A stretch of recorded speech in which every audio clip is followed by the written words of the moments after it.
Welcome to CBSE words. तो हम पढ़ रहे थे ग्रेड 8 साइंस का 11th चैप्टर और इस चैप्टर की 2 वीडियोस अपलोड हो चुकी है। अगर आपने नहीं देखा तो description as well as comment section में आपको प्लेलिस्ट का लिंक मिल जाएगा, वहां से देख सकते हो। आज का हमारा टॉपिक है 11.2 how did calendars come into existence. अब कैलेंडर्स कैसे बनाए गए, कहां से स्टार्टिंग हुई, यानी क्या इसका ओरिजिन था, कैसे डेवलपमेंट हुआ, चलिए इसके बारे में जानते हैं। We have learned earlier that when viewed from Earth the sun appears to rise in the eastward direction, set in the westward direction every day and rise again the next day। अब ये चीज हम पढ़ चुके हैं कि जब हम अर्थ से देखते हैं तो ऐसा अपीयर होता है, ऐसा लगता है कि जो सन है वो ईस्टवर्ड डायरेक्शन से यानी ईस्ट वाले डायरेक्शन से राइज कर रहा है, वहां से निकल रहा है, और वेस्टवर्ड डायरेक्शन में यानी वेस्ट वाले डायरेक्शन में सेट कर रहा है, डूब रहा है हर रोज। अच्छा, ऐसा अपीयर होता है, हमको देखने से लगता है, हकीकत में ऐसा नहीं होता कि हाँ सूरज निकल रहा है, डूब रहा है। वो तो अर्थ हमारी रोटेट कर रही है, अपनी जगह घूम रही है, उसकी वजह से हमको ऐसा लगता है। और ये चीज रोजाना होती है, मतलब सनराइज हुआ, सनसेट हुआ, फिर सनराइज हुआ, सनसेट हुआ। This apparent periodic motion of sun seen by us is primarily due to the rotation of Earth around its own axis. तो ये मैंने आपको बताया कि ये जो हमको अपरेंट यानी लगता है कि सन का मोशन हो रहा है, सन मूव करते हुए हमको दिखता है, ये अर्थ की रोटेशन की वजह से होता है। अपनी एक्सिस पे यानी अपनी जगह पे अर्थ रोटेट कर रही है, घूम रही है, उसकी वजह से ऐसा लगता है कि सूरज निकल रहा है, डूब रहा है, मूव कर रहा है। This natural cycle of the sun due to the rotation of Earth is the foundation of day, a unit to measure time. अब ये जो नेचुरल साइकिल है सन की, अर्थ के रोटेशन की वजह से, यानी अर्थ के रोटेशन की वजह से सन मूव करते हुए हमें अपीयर होता है, ये फाउंडेशन है डे की। यानी एक रोटेशन जब अर्थ कंप्लीट करती है अपनी जगह पर, एक बार जब पूरा घूम जाती है तो वो एक दिन बनाता है। तो इस तरीके से डे बनाया गया। The average time that the sun takes to go from its highest position in the sky on one day to the highest position in the sky the next day is 24 hours and is called the mean solar day। अब जैसे मान लो ये हमारी अर्थ की surface है, अब सन ऐसे निकला यहां से, ऐसे ऊपर गया और ऐसे आके सेट हो गया। इस पूरे मूवमेंट में एक पोजीशन ऐसी है जहां पर वो हाईएस्ट पॉइंट पे है। जैसे मान लो यहां पर सन है, फिर ऊपर गया, यहां पहुंच गया, ये वाली पोजीशन देखो। तो किसी दिन आपने देखा सन की पोजीशन यहां पर है, अब सन मूव करके डूबेगा, फिर दोबारा निकलेगा, दोबारा फिर से जब इसी पोजीशन पे पहुंचेगा तो उसमें जो पूरा टाइम लगता है, इसी को हम कहते हैं मीन सोलर डे। और ये 24 आवर्स का होता है। यानी सन की जो हाईएस्ट पोजीशन है वहां से दोबारा इस हाईएस्ट पोजीशन पे पहुंचने में जो टाइम लगता है वो 24 आवर्स का है, और यही मीन सोलर डे है। The highest position of the sun in the sky can be found by measuring the length of the shadows cast by an object during the day. अब sun की जो highest position है उसको हम कैसे पता कर सकते हैं? तो देखो, उसके लिए हमको शैडो की लेंथ को मेजर करना पड़ेगा। अब कोई ऑब्जेक्ट आपने लिया, उसको छत पे रख दिया या कहीं ग्राउंड में रख दिया जहां धूप पड़ रही हो, तो उस ऑब्जेक्ट की शैडो बनेगी कि नहीं? अब अलग अलग टाइम पे उस ऑब्जेक्ट की जो शैडो है उसकी लेंथ अलग अलग होगी, ये आपने ऑब्जर्व भी किया होगा। तो वही आपको ऑब्जर्व करना है कि किस टाइम पे क्या लेंथ है। The shadow is shortest when the sun is at the highest point in the sky. अब सन जब हाईएस्ट पोजीशन पे होता है स्काई में, तो उस समय जो शैडो बनती है वो शॉर्टेस्ट होती है, सबसे छोटी होती है। तो जिस टाइम सबसे छोटी शैडो बने तो समझ जाना वो पोजीशन सन की हाईएस्ट पोजीशन है। तो इसके लिए आप एक्टिविटी कर सकते हो 11.3 let us measure a day. चलिए डे को मेजर करते हैं। अब एक छोटा सा फ्लैट एरिया ग्राउंड पे आपको ढूंढ लेना है जहां पर सनलाइट पड़े दिन के टाइम। एक 1 मीटर की स्टिक को वर्टिकली आपको फिक्स कर देना है, जैसा कि आपको फिगर में दिखा रहा है। तो ये देख सकते हो 1 मीटर की एक स्टिक है, यहाँ पर ऐसे रख दिया गया है, एकदम वर्टिकल आपको रखना है। अब सुबह के 11 बजे से ऑब्जर्व करना स्टार्ट करो। Every minute mark a dot on the ground at the tip of the stick shadow, keep marking dots until around. अब हर एक मिनट पे आपको ये करना है कि उस स्टिक की जो टिप है उसकी शैडो कहाँ बननी है, वहां पर पॉइंट मार्क कर लो, यानी डॉट लगा दो।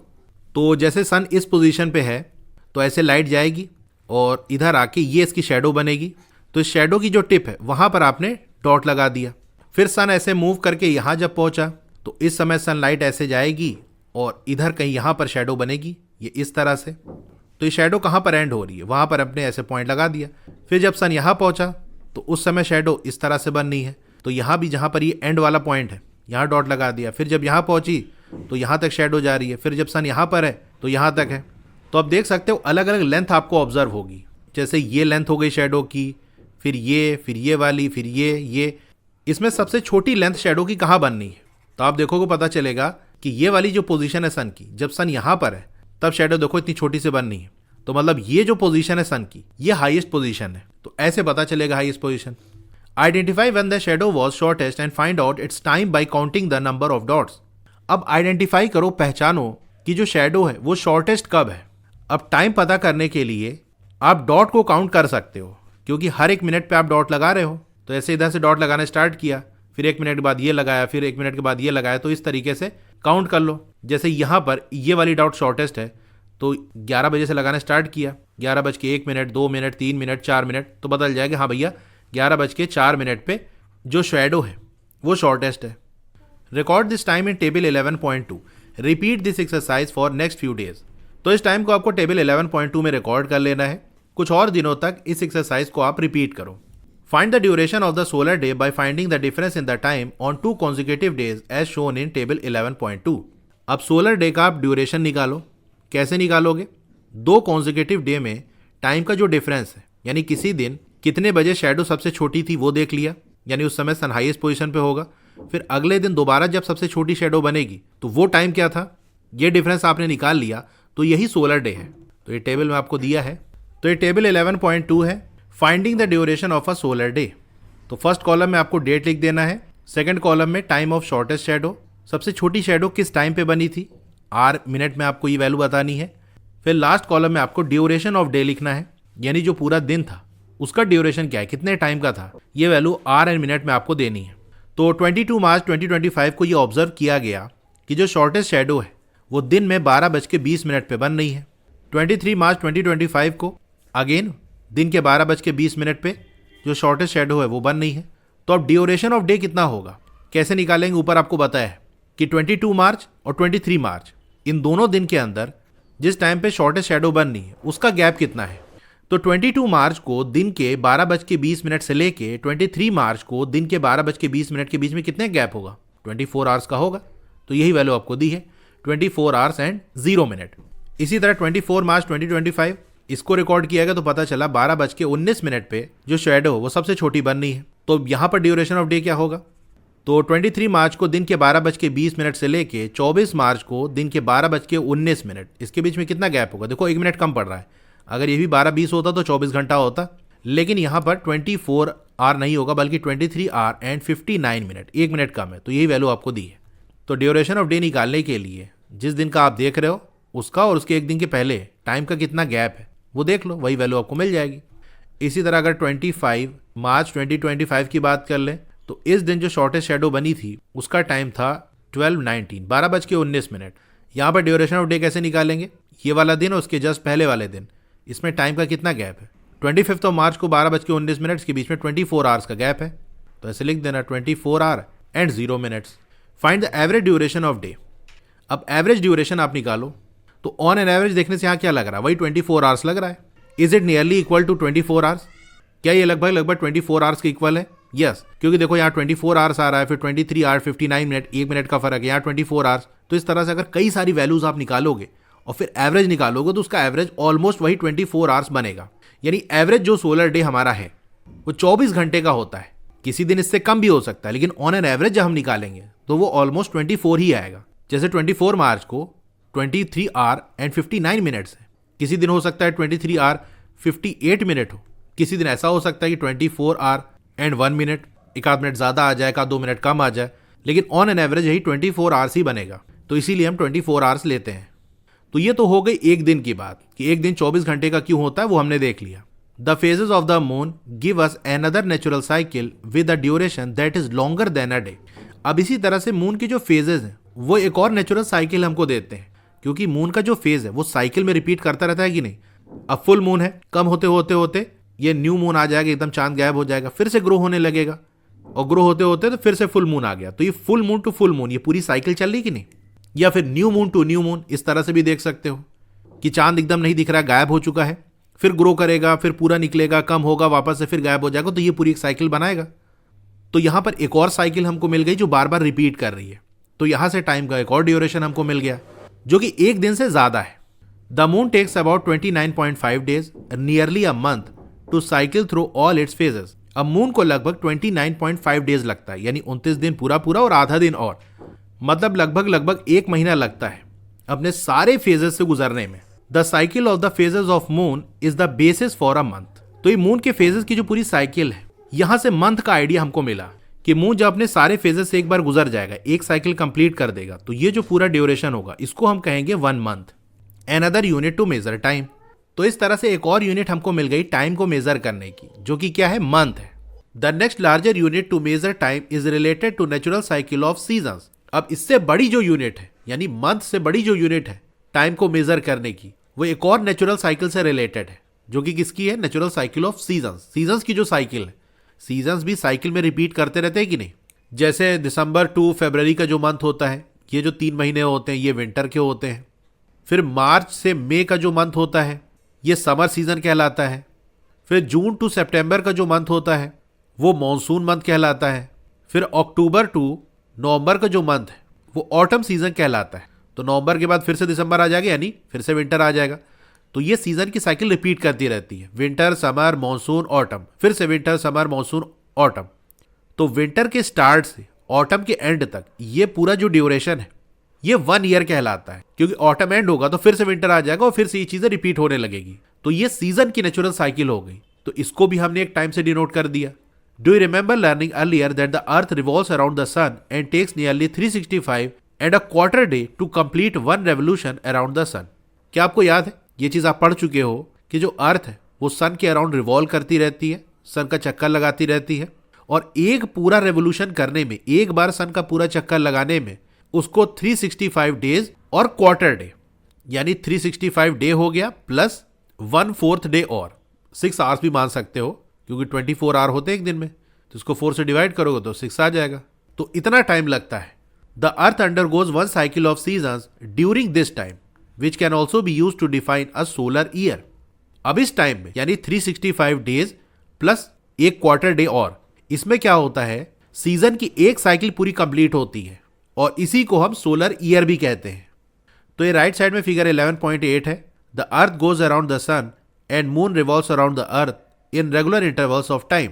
तो सबसे पहली साइकिल हमने क्या देखी, तो सबसे पहले हमने क्या देखा, cycle of sun returning to its highest position in the sky due to earth's rotation defines a day. Earth अपनी जगह पे रोटेट कर रही है और 1 रोटेशन में, यानी एक बार पूरा घूमने में अपनी जगह पे जो उसको टाइम लग रहा है उसी को हम 1 डे कहते हैं, एक दिन कहते हैं। अच्छा, अर्थ के रोटेशन को तो हम ऑब्जर्व करते नहीं, भाई अर्थ रोटेट कर रही है, अभी भी घूम रही है अपनी जगह पे, लेकिन क्या आपको फील हो रहा है, किसी आप झूले पे बैठो और वो गोल गोल घूम रहा हो तो वहां तो आपको फील होगा कि यार घूम रहा है, लेकिन अर्थ पे हमको फील नहीं होता। तो हमको कैसे पता चलेगा कि एक रोटेशन हो गया, तो वो हम पता करेंगे सन को देख के। तो सन जब हाईएस्ट पोजीशन पे होता है और घूम के वापस फिर से हाईएस्ट पोजीशन पे पहुंचता है, तो इतने में अर्थ जो है एक रोटेशन कर ली होती है। तो इस तरह से हमको ऑब्जर्व होता है कि हाईएस्ट पोजीशन पे सन था, फिर से हाईएस्ट पोजीशन पे पहुंच गया, तो इस बीच जो टाइम बीता वो एक दिन का है। अब इसी तरह से cycle of moon's phase due to its revolution around the Earth defines a month. Moon Earth के चारों तरफ घूम रहा है, तो जब एक बार पूरा चक्कर लगाता है तो उसमें जो टाइम बीतता है उसी को हम 1 मंथ कहते हैं। ये हमको मून के फेज देख के ऑब्जर्व होता है कि फुल मून होगा, फिर उसके बाद मून का जो शेप है वो कम होने लगेगा, यानी ब्राइट वाला पोर्शन कम होने लगेगा। फिर एक टाइम आएगा बिल्कुल दिखेगा ही नहीं, यानी वो न्यू मून, फिर ग्रो करने लगेगा और वापस से फुल मून हो जाएगा। तो ये पूरा जो टाइम लगा वो 1 मंथ का है। इसी तरह से cycle of earth season due to its revolution around the sun defines a year. Earth sun का चक्कर लगा रही है, तो पूरा एक रेवोल्यूशन करने में, एक बार पूरा चक्कर लगाने में जो टाइम लग रहा है उसको हम 1 ईयर कहते हैं। लेकिन क्या आपको फील हो रहा है कि अर्थ मूव कर रही है? जैसे गाड़ी में बैठ के जा रहे हो तो आपको फील होता है कि हाँ गाड़ी चल रही है, लेकिन अर्थ मूव करते हुए जा रही है, आपको फील नहीं हो रहा है। तो कैसे ऑब्जर्व करोगे? तो इसको ऑब्जर्व करते हैं हम सीजन से, कि अर्थ जब मूव कर रही है तो उसी के साथ साथ सीजन भी चेंज होता है, और एक पूरे चक्कर लगाने में सारे जो सीजन है वो आ जाते हैं। जब सेकेंड रेवोल्यूशन स्टार्ट होगा तो फिर से वही सीजन हमको मिलेंगे। तो 1 फुल रोटेशन कह ले, या हम कह सकते हैं एक जो सीजन की पूरी साइकिल है उसमें जो टाइम लगता है वो 1 ईयर कहलाता है। तो इस तरीके से हमने नेचुरल साइकिल का यूज करके, नेचर में जो चीजें बार बार रिपीट कर रही है उससे हमने डे बनाया, मंथ बनाया और ईयर बनाया। यही तो होता है कैलेंडर के अंदर, day month year. 11.2.1 lunar calendars. अब चलिए ऐसे कैलेंडर को हम स्टडी करते हैं जहां पर मून की साइकिल, या हम कह सकते हैं मून की जो फेजेस है उसका यूज किया गया है कैलेंडर को डेवलप करने के लिए। In ancient times, people had noticed that during one cycle of seasons, one can fit nearly 12 cycles of the phases of the moon, that is 12 lunar months. Ancient times में लोगों ने ये notice किया कि जितने टाइम में season की एक साइकिल कंप्लीट हो रही है, यानी सीजन की एक साइकिल कंप्लीट होने में जितना टाइम लगता है उतने ही टाइम में फेजेस ऑफ मून की 12 साइकिल कंप्लीट हो जा रही है। और सीजन की एक साइकिल जो कंप्लीट होती है उसी को तो हम 1 ईयर कहते हैं, और उतने ही टाइम के अंदर मून के फेजेस की 12 साइकिल कंप्लीट हो जा रही है। अच्छा, मून के फेज की एक जो साइकिल है वो 1 लूनर मंथ बनाती है, तो इसका मतलब एक साल के अंदर 12 लूनर मंथ हो जाएंगे। तो यहां से ये आइडिया मिला कि एक साल के अंदर 12 महीने क्यों होते हैं, क्योंकि 1 ईयर का मतलब सीजन की एक साइकिल, और उसी सीजन की एक साइकिल के अंदर मून के फेजेस की 12 साइकिल कंप्लीट हो जा रही है, जो कि 12 मंथ्स बनाएगी। This is how lunar calendars came into being with day as the shortest unit, a month of nearly 29.5 days and a lunar year consisting of 12 lunar months. तो इस तरीके से लूनर कैलेंडर को बनाया गया, जहां पर जो शॉर्टेस्ट यूनिट है, सबसे छोटी जो यूनिट है लूनर कैलेंडर के अंदर, वो है डे, यानी एक दिन। डे से बड़ी जो यूनिट है वो है मंथ, और लूनर कैलेंडर के अंदर जो 1 मंथ है वो इक्वल होता है 29.5 डेज की। ध्यान रखना, लूनर कैलेंडर की बात कर रहे हैं अभी, ये अपना वाला मंथ नहीं है। और मंथ से बड़ी जो यूनिट बनाई गई टाइम को मेजर करने के लिए वो थी लूनर ईयर, और 1 लूनर ईयर के अंदर 12 लूनर मंथ होते हैं। तो इस तरीके से कैलेंडर को डेवलप किया गया। The phases of the moon thus give an easy and a perfect sound way to track the passage of time. तो इस तरह से मून की जो फेजेस है उसने आसान और परफेक्ट तरीका हमको दे दिया था कि टाइम के पैसेज को हम ट्रैक कर सके, कितना समय बीत चुका है उसका रिकॉर्ड रख सके, कि इतना टाइम बीतेगा तो उसको एक दिन कहेंगे, इतने दिन बीत जाएंगे तो वो एक मंथ हो जाएगा, इतने मंथ बीत जाएंगे तो वो एक ईयर बन जाएगा। However, in a lunar calendar, the seasons do not remain synchronized to same lunar months in successive lunar years. देखो, सिंक्रोनाइज्ड का मतलब होता है साथ साथ होना। कोई एक चीज हो रही है, उसी के साथ साथ अगर कोई दूसरी चीज भी हो रही है तो हम कहेंगे ये दोनों चीजें सिंक्रोनाइज है, एक ऐसे हो रही है तो दूसरी वैसे हो रही है। अब लूनर कैलेंडर के अंदर एक प्रॉब्लम थी। प्रॉब्लम ये थी कि जो सीजन है वो सेम लूनर मंथ के साथ सिंक्रोनाइज नहीं हो रहे थे, यानी कोई सीजन अगर किसी मंथ में आया तो उसी मंथ में हमेशा वो सीजन नहीं आएगा। जैसे हम लोग जो कैलेंडर यूज करते हैं उसमें क्या होता है, जो सीजन जिस मंथ में आता है उसी में हमेशा आता है कि नहीं। फॉर एग्जाम्पल, मैं आपसे पूछूं विंटर कब आता है तो आप बता दो कोई दिसंबर में, जनवरी, फरवरी, यही विंटर वाले मंथ होते हैं। समर कब आता है तो आप कहोगे मार्च, अप्रैल, मई। मानसून कब आता है, जून, जुलाई, अगस्त, यही रहता है ना। तो यही हमेशा होता है ना। तो हम कहेंगे यहाँ पर जो मंथ है और सीजन वो सिंक्रोनाइज है, कि इन मंथ के अंदर सर्दी पड़ेगी तो वही में हमेशा पड़ रही है। लेकिन लूनर कैलेंडर के अंदर ऐसा नहीं होता, वहां पर ये शिफ्ट होता रहता है। वहां पर कोई सीजन सेम मंथ्स के अंदर नहीं आता। जैसे कोई सीजन आपने ले लिया, विंटर सीजन ले लिया, तो जो विंटर सीजन है वो कभी किसी मंथ में आएगा, कभी दूसरे मंथ में आएगा, तो शिफ्ट होता रहता है, चेंज होता रहता है। अब आप पूछोगे ऐसा क्यों होता है, तो उसका रीजन भी आपको दिया है। The reason is that the season repeats in approximately 365 days while the lunar year is 354 days long. अब देखो, ऐसा इसलिए होता है क्योंकि सीजन जो रिपीट करते हैं, यानी सीजन की जो एक पूरी साइकिल होती है वो 365 डेज की होती है, यानी 365 डेज के अंदर सीजन की एक साइकिल कंप्लीट हो जाएगी। तो अगर 1 ईयर 365 डेज का होगा तो 365 डेज के अंदर सीजन की एक साइकिल कंप्लीट हो गई, उसी के साथ साथ एक ईयर भी कंप्लीट हो गया। तो जब नया साल स्टार्ट होगा तो सीजन की नई साइकिल स्टार्ट हो जाएगी। इस तरह से सीजन और ईयर आपस में सिंक्रोनाइज रहेंगे, कि जब सीजन की साइकिल एंड हो रही है ईयर भी एंड हो जा रहा है, जब सीजन की साइकिल स्टार्ट हो रही है ईयर की भी साइकिल स्टार्ट हो जा रही है। लेकिन जो लूनर ईयर है वो 354 डेज का होता है, क्योंकि देखो ऊपर दिया है ना कि लूनर मंथ होता है 29.5 डेज का। तो एक मंथ 29.5 डेज का है, तो 12 मंथ कितने डेज का होगा, मल्टीप्लाई करोगे आएगा 354, यानी लूनर जो ईयर है वो 354 डेज का होता है।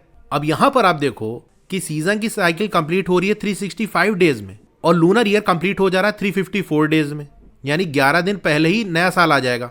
सीजन की साइकिल अभी कंप्लीट नहीं हुई है और नेक्स्ट ईयर स्टार्ट हो गया। अब इससे होगा क्या, जो सीजन जिस टाइम पे आया था अगले साल वही सीजन 11 दिन बाद आएगा। इसको आप ऐसे भी समझ सकते हो कि देखो, जैसे ये हमारा सन है, आप जानते हो जो अर्थ है वो सन के अराउंड रिवॉल्व करती रहती है, गोल गोल घूमती रहती है।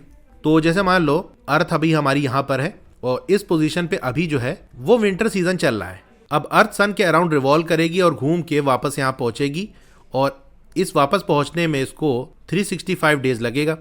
तो लगभग 365 डेज के अंदर अर्थ जहां से चली थी वहां वापस पहुंच गई, और इसी बीच सीजन की भी साइकिल कंप्लीट हो गई। तो जैसे विंटर था, वापस पहुंचेगी तो फिर से विंटर आ जाएगा। लेकिन लूनर कैलेंडर के अंदर जब 354 डेज हुआ तभी हमने साल बदल दिया। तो अगर 354 डेज बीता होगा तो जो अर्थ है वो और थोड़ा पीछे रही होगी। जैसे मान लो यहाँ पर थी, यहाँ से यहाँ चलने में 354 डेज लगे, अभी 11 दिन और बीतता तो वापस जहाँ से चली थी वहाँ पहुँच जाती। लेकिन आपने साल बदल दिया, ईयर खत्म कर दिया, नया साल स्टार्ट हो गया। तो जो नया साल पहले यहाँ से स्टार्ट हो रहा था अब वो यहाँ से स्टार्ट होगा, फिर और अगले साल यहाँ से स्टार्ट होगा। इस तरह से अर्थ की जो पोजीशन है वो शिफ्ट होती रहेगी। यानी नया साल अभी यहाँ था, फिर यहाँ था, अगले साल यहाँ पर हो गया, यहाँ पर हो गया, यहाँ पर हो गया। कभी ऐसा भी होगा कि यहाँ पर इस पोजीशन पे नया साल आ रहा है और इस पोजीशन पे क्या होगा, अगर उधर विंटर है तो इधर समर होगा। यानी जो न्यू ईयर पहले विंटर में आ रहा था वो अब समर में आ रहा है। तो मंथ और सीजन सिंक्रोनाइज नहीं हो पा रहे हैं ना। पहले जब नया साल स्टार्ट हो रहा था जो पहला मंथ था वहां पर विंटर था, लेकिन कुछ टाइम के बाद लूनर कैलेंडर का जो फर्स्ट मंथ है वो समर में आ रहा है। तो सीजन और मंथ आपस में एक साथ साथ नहीं चल रहे हैं। उसका रीजन यही है कि 11 दिन पहले ही ईयर कंप्लीट हो जा रहा है, सीजन की साइकिल कंप्लीट नहीं हो रही है। इस वजह से सीजन शिफ्ट होता रहेगा। यही अप्रोक्सीमेटली 11 डेज पीछे खिसकता रहेगा। 11.2.2 सोलर कैलेंडर्स। अब लूनर कैलेंडर की इसी प्रॉब्लम से बचने के लिए सोलर कैलेंडर्स बनाए गए।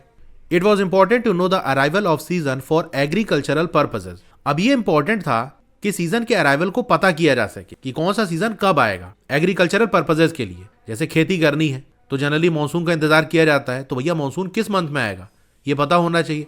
अगर शिफ्ट होता रहेगा, कभी किसी मंथ में मानसून आ रहा है, कभी किसी मंथ में आ रहा है, तो कैसे आइडिया लगाएंगे। अगर ये फिक्स हो जाए कि भैया यही वाले मंथ के अंदर मानसून आएगा तो सही रहेगा, उसी हिसाब से तैयारी करेंगे क्या खेती करनी है। This need for a year to synchronize with season lead to the creation of solar calendar. अब इसके लिए जो ईयर है वो सीजन के साथ सिंक्रोनाइज होना चाहिए, यानी जिस मंथ के अंदर जो सीजन है उसी में हमेशा आना चाहिए। इसीलिए सोलर कैलेंडर्स को बनाया गया। The Gregorian calendar widely use today is a solar calendar. तो जो ग्रिगोरियन कैलेंडर है वही कैलेंडर जो हम लोग यूज करते हैं, ये एक सोलर कैलेंडर है। The months in solar calendar are adjusted to add up to 365 days. अब सोलर कैलेंडर के अंदर जो मंथ्स हैं उसको इस तरह से एडजस्ट किया जाता है कि सारे मंथ के अगर डेज को मिला दें तो वो 365 बने, मतलब एक साल के अंदर 365 डेज हो। इस तरह से मंथ्स एडजस्ट किए जाते हैं। इसी वजह से ग्रिगोरियन कैलेंडर के अंदर कुछ मंथ ऐसे होते हैं जो 30 डेज के होते हैं, वहीं दूसरे 31 डेज के होते हैं, और जो फरवरी है उसके अंदर सिर्फ 28 डेज होते हैं। टोटल हमको 365 चाहिए था। अब फरवरी को भी अगर हम 30 करते या 31 करते तो ज़्यादा हो जाता, तो फरवरी को कम कर दिया। अब आप सोच रहे होगे कि फरवरी को ही 28 डेज क्यों किया।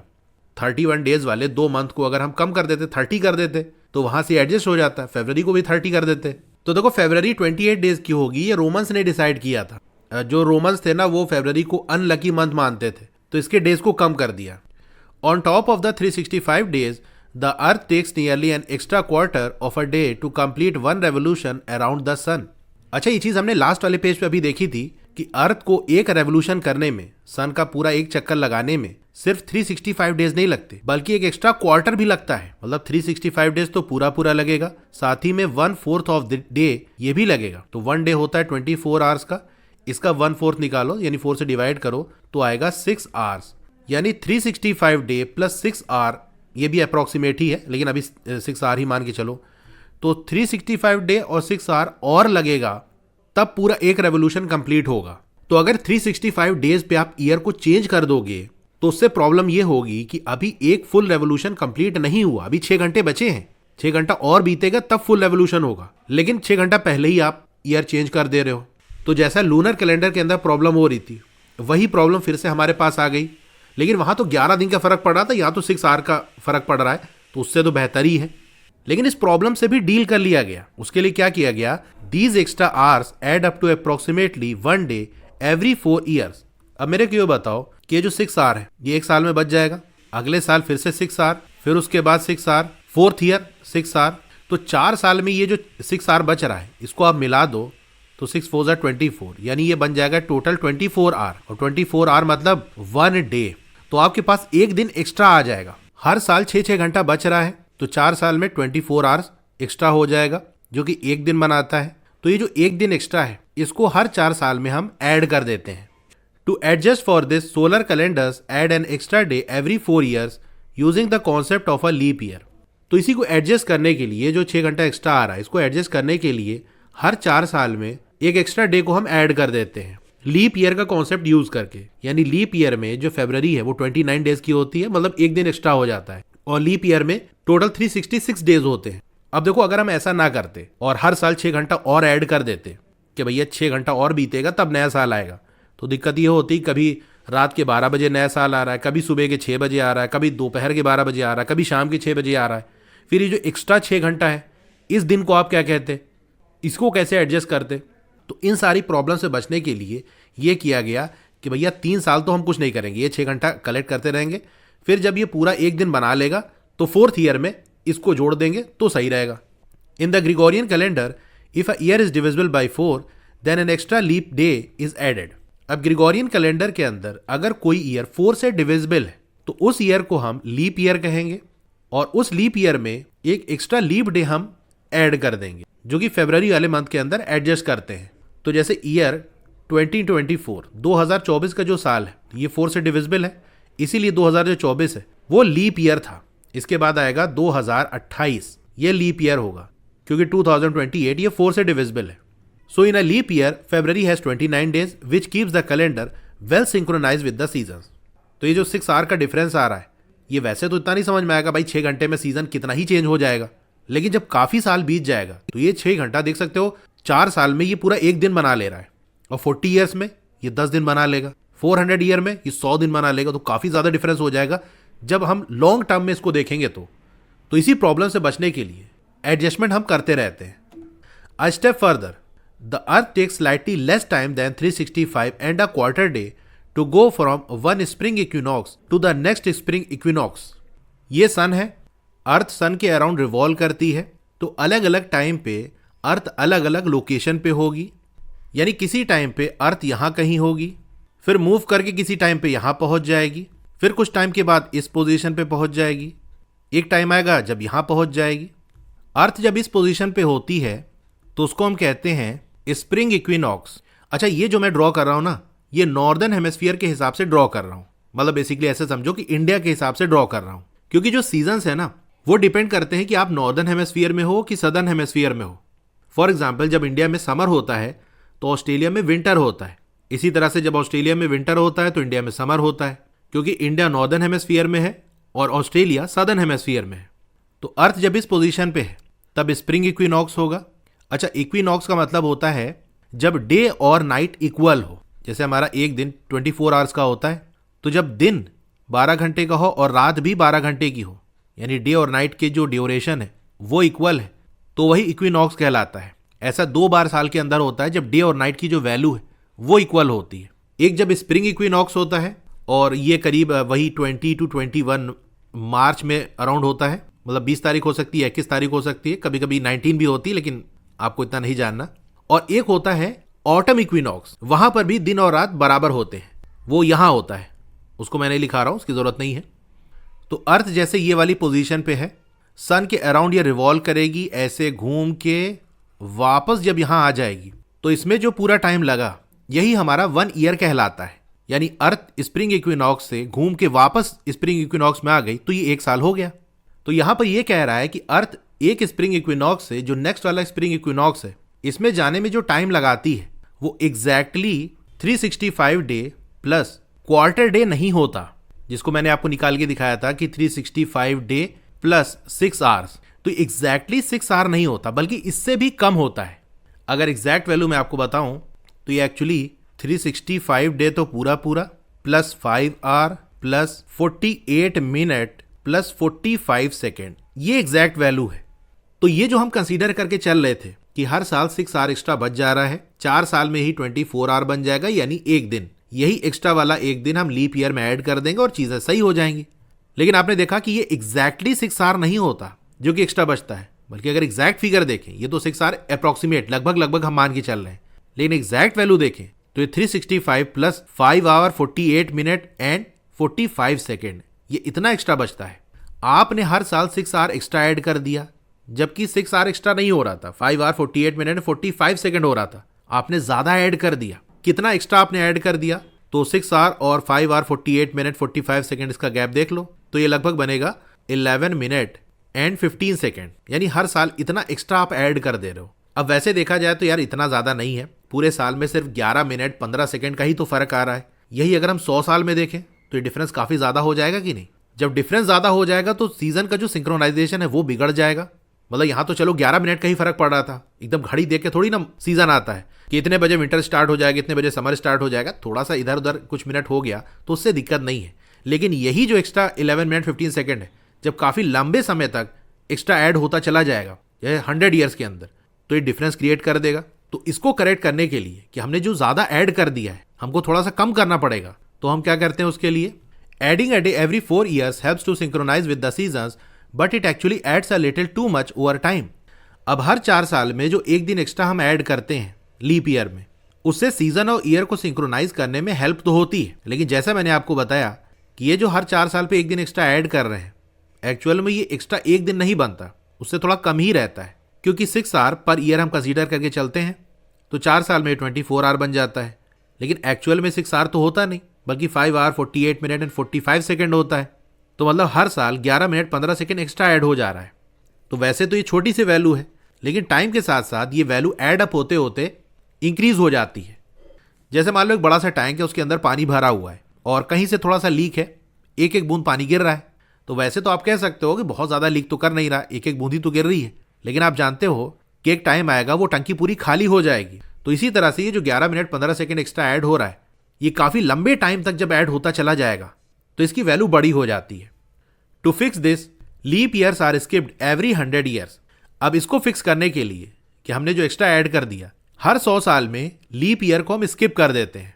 जैसे ईयर 1700, 1800, 1900, ये वो साल थे जहां पर लीप ईयर बनता तो था, क्योंकि ऊपर देखो आपको दिया है ना कि वो कैलेंडर ईयर जो 4 से डिविजिबल है उसमें एक्स्ट्रा लीप डे ऐड कर देते हैं, यानी वो लीप ईयर होता है। तो इस हिसाब से ये जो 1700 ये भी 4 से डिविजिबल है, इसको भी लीप ईयर होना चाहिए था। 1800 ये 4 से डिविजिबल है, इसको भी होना चाहिए था। 1900 भी डिविजिबल है, इसको भी होना चाहिए था। लेकिन इसको लीप ईयर हम कंसीडर नहीं करते। क्यों नहीं कंसीडर करते? क्योंकि हर 100 साल में लीप ईयर हमको स्किप करना होता है, but skipping all of them would make the calendar lag slightly behind.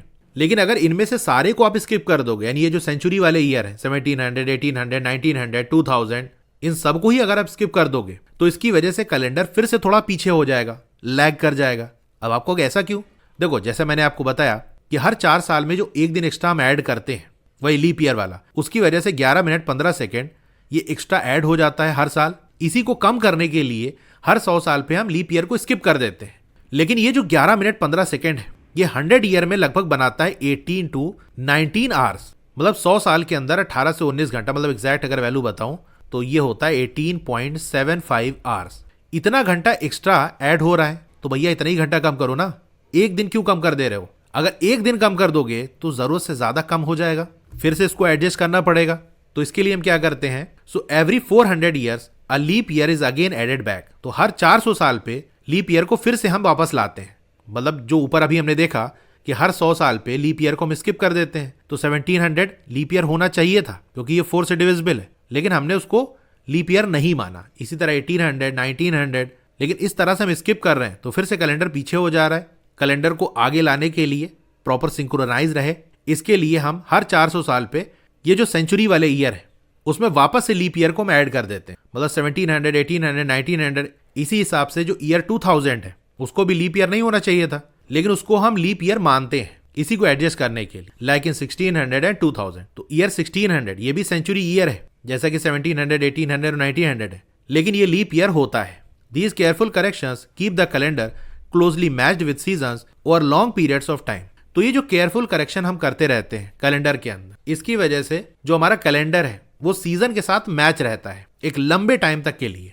तो अगर एक बार मैं फिर से समराइज कर दूं तो बात यह है कि जो 1 ईयर है वो 365 डे का होता है, लेकिन सीजन की जो साइकिल कंप्लीट होती है वो 365 day and a quarter day इतने में पूरी होती है। तो इसके लिए हमने ये किया कि हर 4 साल पे हम एक दिन और ऐड कर देंगे, यानी हम लीप ईयर का कॉन्सेप्ट ले आएंगे। हर 4 साल पे एक लीप ईयर आएगा, लेकिन इसकी वजह से ये हो रहा था कि हम जरूरत से ज्यादा ऐड कर दे रहे थे, तो ये जो थोड़ी सी वैल्यू थी ये 100 ईयर के अंदर ज्यादा हो जा रही थी। तो उसको कम करने के लिए हमने ये किया कि जो सेंचुरी वाले ईयर है, यानी ऐसे ईयर जो 100 से डिविजिबल है, ऐसे समझो 1700, 1800, 1900 और फिर चले जाओ 1500, 1400, 1300, ये वाले ईयर में हमने ये डिसाइड किया ऊपर वाले कॉन्सेप्ट के हिसाब से ये 4 से डिविजिबल है तो लीप ईयर होना चाहिए था, लेकिन इसको हम लीप ईयर नहीं मानेंगे। लेकिन अगर सारे ही सेंचुरी वाले ईयर को लीप ईयर नहीं मानोगे तो फिर से कैलेंडर थोड़ा पीछे हो जाएगा।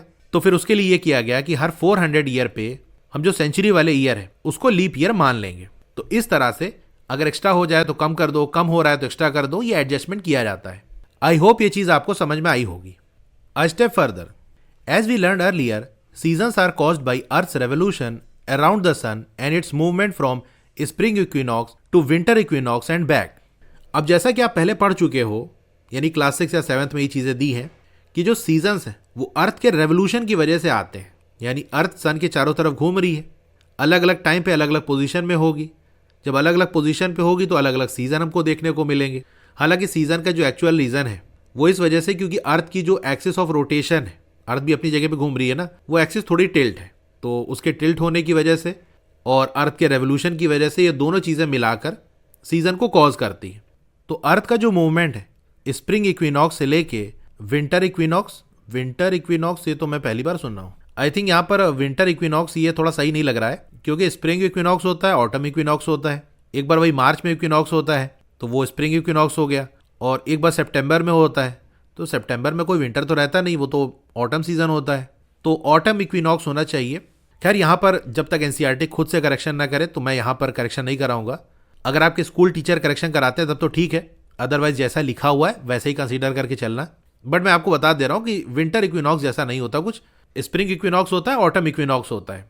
तो स्प्रिंग इक्विनॉक्स से लेके विंटर इक्विनॉक्स और वापस फिर से स्प्रिंग इक्विनॉक्स, ये जो पूरा मूवमेंट होता है अर्थ का, इससे सीजन की एक साइकिल कंप्लीट हो जाती है। यानी जैसे ये सन है, इसी के चारों तरफ अर्थ घूमती है। जैसे मैंने अभी आपको बताया था कि इस पोजीशन पे नॉर्दर्न हेमिस्फीयर में स्प्रिंग इक्विनॉक्स होता है, फिर घूम के जब अर्थ यहाँ पहुँचती है तो ऑटम इक्विनॉक्स होता है, जिसको यहाँ पर विंटर इक्विनॉक्स लिख रहा है। तो यहाँ से यहाँ तक का जो मूवमेंट है वो 6 मंथ में कंप्लीट होता है। फिर ऑटम इक्विनॉक्स से वापस से स्प्रिंग इक्विनॉक्स, ये 6 मंथ होता है, और इस तरह से पूरा एक साल हो जाता है। यानी सीजन की एक साइकिल जो कंप्लीट होती है वो स्प्रिंग इक्विनॉक्स से घूम के वापस जब स्प्रिंग इक्विनॉक्स आता है उसमें। The time between successive spring equinox is called the tropical year. तो ये जो टाइम होता है एक स्प्रिंग इक्विनॉक्स से दोबारा जो स्प्रिंग इक्विनॉक्स आता है उसके बीच का, इसी को हम कहते हैं tropical year. Gregorian calendar is based upon tropical calendar. तो जो कैलेंडर हम यूज करते हैं यानी जो ग्रिगोरियन कैलेंडर है वो इसी ट्रॉपिकल ईयर पे बेस्ड है। We have also learned earlier that the stars that rise at sunset change throughout the year due to earth revolution around the sun. अब हम ये भी पहले पढ़ चुके हैं कि वो स्टार्स जो सनसेट पे राइज करते हैं, यानी जब सूरज डूबता है तो वो जो स्टार्स हैं वो निकलते हैं। ऐसे कुछ स्टार होते हैं जो जब सनसेट होता है, सूरज डूबता है तो वो निकलते हैं। यानी जैसे सन राइज और सनसेट होता है ना, उसी तरह स्टार भी राइज और सेट करते हैं। कभी आप इसको ऑब्जर्व करना, जब सनसेट हो रहा हो तो स्टार आपको दिखेगा और वो स्टार धीरे धीरे मूव करेगा। अगर कुछ देर तक आप ऑब्जर्व करते रहो तो उसकी पोजीशन आपको चेंज होती हुई दिखेगी। तो कह रहा कि वो स्टार जो सनसेट पे निकलते हैं वो चेंज होते रहते हैं अर्थ के रेवोल्यूशन की वजह से। मतलब मान लो किसी टाइम सनसेट पे आपने देखा तो स्टार आपको यहाँ से निकलते हुए दिख रहा है। अब नेक्स्ट डे जब सनसेट पे आप देखोगे तो वो स्टार थोड़ा मूव कर चुका होगा, यहाँ कहीं पहुंच चुका होगा। फिर उसके अगले दिन देखोगे तो यहाँ कहीं पहुंच चुका होगा। तो इस तरह से स्टार का मूवमेंट चलता रहता है। तो एक्चुअल में स्टार मूव नहीं करता, क्योंकि अर्थ हमारी मूव कर रही है ना, अर्थ रोटेट कर रही है, रिवॉल्व कर रही है, यानी अर्थ सन का रेवोल्यूशन कर रही है। तो जैसे ये ऑर्बिट है, इसी में अर्थ मूव कर रही, बीच में ये सन है। अभी अर्थ यहाँ पर है, फिर अर्थ घूम के यहाँ हो गई। तो जैसे कोई स्टार यहाँ पर है तो अभी आपको ऐसे दिख रहा था, अब आपको ये ऐसे दिखेगा, फिर यहाँ पहुँच जाओगे तो यहाँ ऐसे दिखेगा। तो स्टार की जो पोजीशन है वो चेंज होती रहती है, थोड़ा शिफ्टिंग होती है। बेसिकली ये हो गया, फिर आपको ये यहाँ दिखेगा, फिर कुछ टाइम बाद यहाँ दिखेगा। ऐसे मूवमेंट स्टार का आपको ऑब्जर्व होगा। तो ये किसकी वजह से होता है? अर्थ के रेवोल्यूशन की वजह से होता है, सन के around. The time duration required for same star to rise again at sunset is called the sidereal year. तो जैसे मैंने बताया कि सनसेट के टाइम में कोई स्टार राइज करते हो आपको दिखा, अगले दिन ये मूव कर जाएगा, फिर और मूव कर जाएगा उसी सनसेट के टाइम। तो ये मूवमेंट चलता रहता है और एक टाइम आएगा वापस से आपको इसी पोजीशन पे दिखेगा। तो जिस पोजीशन पे एक बार दिखा, दोबारा उसी पोजीशन पे उसी टाइम पे फिर से जब दिखेगा, तो इस बीच जो टाइम बीता होगा उसको हम कहते हैं sidereal year. And it can also be use to define a solar calendar. और हम इसका भी यूज कर सकते हैं सोलर कैलेंडर को डिफाइन करने के लिए। The sidereal year is longer than the tropical year by mere 20 minutes. अब जो साइडीरियल ईयर है वो ट्रॉपिकल ईयर से थोड़ा सा ज्यादा होता है, यानी 20 मिनट ज्यादा होता है। जैसे मैंने बताया आपको कि 1 ट्रॉपिकल ईयर की जो ड्यूरेशन होती है वो 365 day, 5 hour, 48 minute and 45 second, ये एग्जैक्ट वैल्यू होती है। अगर हम 1 साइडीरियल ईयर की बात करें तो ये होता है 365 डे, 6 आवर एंड 9 मिनट्स। तो 365 डे तो कॉमन है, बस यहाँ पर 5 आवर 48 मिनट है और यहाँ 6 आवर 9 मिनट है। तो कितने का डिफरेंस आया? मतलब ये 45 सेकेंड को अगर पूरा राउंड ऑफ कर दो तो ये 49 मिनट लगभग बनेगा। तो 49 में आप 11 ऐड करोगे तो ये 6 आवर हो जाएगा, और 9 यहाँ पर, तो 11 + 9 ये 20 मिनट एक्स्ट्रा होता है। तो बस इतना याद रखना कि जो साइडीरियल ईयर है वो ट्रॉपिकल ईयर से 20 मिनट लॉन्गर होता है, बड़ा होता है। और इसको हम कैसे कैलकुलेट करते हैं? जो स्टार सनसेट के टाइम हमको राइज करते हुए दिख रहा है, दोबारा जब वही स्टार सनसेट के टाइम हमको राइज करते हुए उसी पोजीशन पे दिखेगा, तो इस बीच जो टाइम बीता होगा वही साइडीरियल ईयर है, और इसमें 365 डे 6 आवर एंड 9 मिनट लगता है। ट्रॉपिकल ईयर कैसे निकालते हैं? अर्थ जब स्प्रिंग इक्विनॉक्स पे होती है और घूम के वापस फिर से अगले वाले स्प्रिंग इक्विनॉक्स पे पहुंचती है, तो इसमें जो टाइम बीतता है वो ट्रॉपिकल ईयर है, और उसका ड्यूरेशन मैंने आपको बता दिया। And so it takes a long time before the differences between the two calendars become noticeable. तो वैसे तो इनके बीच का जो गैप है वो सिर्फ 20 मिनट का है पर ईयर, हर साल। लेकिन अगर लंबे समय तक हम रिकॉर्ड रखें, जैसे 10 साल बाद देखोगे, तो इनके बीच का जो गैप है वो बढ़ के 200 हो चुका होगा, 200 मिनट्स। 100 ईयर में 2000 मिनट्स। तो टाइम के साथ साथ ये जो गैप है ऐड होते होते काफ़ी ज़्यादा डिफरेंस हो जाता है, इतना कि आप नोटिस करने लगोगे कि हाँ भैया, ये कैलेंडर तो अभी स्टार्ट हो रहा है, वो कैलेंडर तो बाद में स्टार्ट हो रहा है, उसमें डिफरेंस हमको ऑब्जर्व हो रहा है। In modern times astronomers use the sidereal year to keep track of the earth's position in its orbit around the sun. अब मॉडर्न टाइम में जो एस्ट्रोनॉमर्स हैं वो साइडीरियल ईयर का यूज करते हैं ट्रैक रखने के लिए, यानी वो इसी वाले ईयर को कंसीडर करते हैं, क्योंकि इसको ज़्यादा परफेक्ट माना जाता है। जो ट्रॉपिकल ईयर है वो उतना परफेक्ट नहीं है। तो नॉर्मली जैसे हम लोग को टाइम देखना है तो इतना डिफरेंस नहीं है, चलो ट्रॉपिकल ईयर ही यूज़ कर लेते हैं। लेकिन एस्ट्रोनॉमर्स को बारीक से बारीक भी टाइम का रिकॉर्ड रखना होता है कि ज़रा से भी चीज़ें इधर उधर ना हो, तो वो लोग इसका यूज़ करते हैं। तो ये पॉइंट भी आप याद रखना, जो ट्रॉपिकल ईयर है उसी पे बेस्ड हमारा ग्रिगोरियन कैलेंडर है, जनरली हम उसी को यूज़ करते हैं। लेकिन जो एस्ट्रोनॉमर्स है वो साइडीरियल ईयर का यूज़ करते हैं अर्थ की पोजीशन को ट्रैक करने के लिए कि अर्थ कहाँ पर है। अब आप सोच रहे हो कि ये डिफरेंस आता क्यों है? तो देखो, बताने को तो बहुत सारी चीज़ें हैं। अगर मैं सारी चीज़ें एक्सप्लेन करने लगूंगा तो वीडियो काफ़ी लेंदी हो जाएगी, और मेरा फोकस है जितनी चीज़ें यहाँ लिखी है बस वही आपको समझाया जाए, इसीलिए मैं आपको नहीं बता रहा हूँ। Our scientific heritage for thousand of years people including those in India have been observing the sky and developing calendars. अब हजारों सालों से जो लोग हैं, इसके अंदर इंडिया भी आता है, यानी इंडिया के लोग भी स्काई को ऑब्जर्व करते आ रहे हैं और उसी के बेसिस पे कैलेंडर्स को डेवलप करते आ रहे हैं। People in ancient time did not know the earth revolves around the sun. अब एंशिएंट टाइम में यानी बहुत पहले लोग ये नहीं जानते थे कि जो अर्थ है वो सन के अराउंड रिवॉल्व करती है। एंड लैक्ड मॉडर्न इंस्ट्रूमेंट्स, और उनके पास मॉडर्न इंस्ट्रूमेंट्स भी नहीं थे, यानी टेलीस्कोप वगैरह, सैटेलाइट वगैरह ऐसा कुछ था भी नहीं। Yet through years of careful sky observations they noticed patterns and cycles in natural events. लेकिन फिर भी कई सालों तक जब उन्होंने केयरफुल ऑब्जर्वेशन किया स्काई का, बहुत ध्यान से स्काई को देखा कि स्काई कैसे दिख रहा है, कौन सी चीज़ कहाँ पर है, वो कैसे मूव कर रही है, कैसे पोजीशन चेंज हो रही है, तो उन्होंने कुछ पैटर्न्स को नोटिस किया और नेचुरल इवेंट्स की कुछ साइकिल को ऑब्जर्व किया। ये जो चीज़ है वो बार बार रिपीट कर रही है। Hence they could determine that the length of the year was approximately 365 days, allowing them to create calendar. इसी ऑब्जर्वेशन की वजह से वो ये डिटरमाइन कर पाए कि एक साल जो है वो लगभग 365 डेज का होता है। For example, careful observation reveals that the sun does not always rise exactly in the east. अब ये चीज़ आप जानते हो कि सन ईस्ट से राइज करता है और वेस्ट में सेट करता है, लेकिन जब ध्यान से ऑब्जर्व किया गया तो ये पता चला कि हमेशा ऐसा नहीं होता कि एग्जैक्टली ईस्ट से सनराइज करे। तो क्या होता है? In summer it rises a little northward of east and in winter a little southward of east. Summer में जो सन है वो ईस्ट से थोड़ा सा नॉर्थ की तरफ से राइज करता है। इसी तरह से विंटर में एकदम एग्जैक्ट ईस्ट से राइज नहीं करता, बल्कि थोड़ा साउथ अगर हम मूव कर जाएं तो वो वहां से राइज करता है। इसको ड्रॉ करके मैं थोड़ा दिखाता हूं, हालांकि यहाँ फिगर बनी हुई है लेकिन उसको भी बाद में देखेंगे। एक सिंपल डायग्राम से मैं आपको इसको एक्सप्लेन करता हूँ। अब डायरेक्शंस के बारे में तो आप जानते हो, ये नॉर्थ है, ये साउथ, ईस्ट, वेस्ट।